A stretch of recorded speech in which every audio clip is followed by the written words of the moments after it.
નમસ્કાર રમેશભાઈ, તમારું કયું ગામ? જોધપર ઝાલા, તાલુકો ટંકારા, જિલ્લો મોરબી. હવે રમેશભાઈ, તમે શેનો પાક વાવેલો છે? મગફળીનો. મગફળીની અંદર કઈ પ્રોડક્ટ વાપરેલી આપણી? પડીકી જે મલ્ટીપ્લાય છે એ. આ કેટલા વીઘાની મગફળી છે? આ 10 વીઘાના મગફળીની અંદર જે મલ્ટીપ્લાયનું આખું બોક્સ આવે એ તમે વાવેતર ટાણે જ આપી દીધું, એવું થયું ને? તો બરોબર, ખાતર જ્યારે આપ્યું ત્યારે જ તમે આપી દીધું. આ મગફળીના પાકની અંદર મલ્ટીપ્લાય વાપરવાથી તમારા છોડમાં તમને શું શું ફેર દેખાય? હા, થડ આટલા બધા મજબૂત છે. બરોબર, જબરજસ્ત છે હો રમેશભાઈ.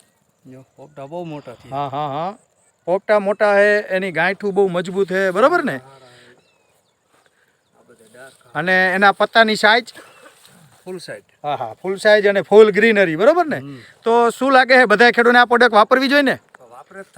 અચ્છા, તમે કાયમી વાપરવાની, તમે બે વાપરો એમ ને? તમારું નામ? ભગવાનજીભાઈ. તમારું ગામ એ જોધપર ઝાલા. તમે પણ મગફળીની અંદર વાપરેલી છે અને આની પહેલા શેમાં વાપરી હતી? જીરામાં, ચણામાં, જીરામાં. તો એવું લાગે છે ને કે આ પ્રોડક્ટ આપણે બધા પાકમાં વપરાય? બરાબર. અને આ વાપરવાથી છોડની મજબૂતાઈ સારી થાય અને જમીન સારી સુધરે. ખારાશ જમીન હોય તો આપણી ખારાશ જમીનની ખારાશ ઘટાડે, બરાબર ને? તો રમેશભાઈ અને ભગવાનજીભાઈ, તમે બે ખેતીની અંદર ખૂબ પ્રગતિ કરો એવી આશા સાથે હું Arvind Patel, Krishna agri business development વતી આપ સૌનું અમારી કંપનીમાં હાર્દિક સ્વાગત કરું છું.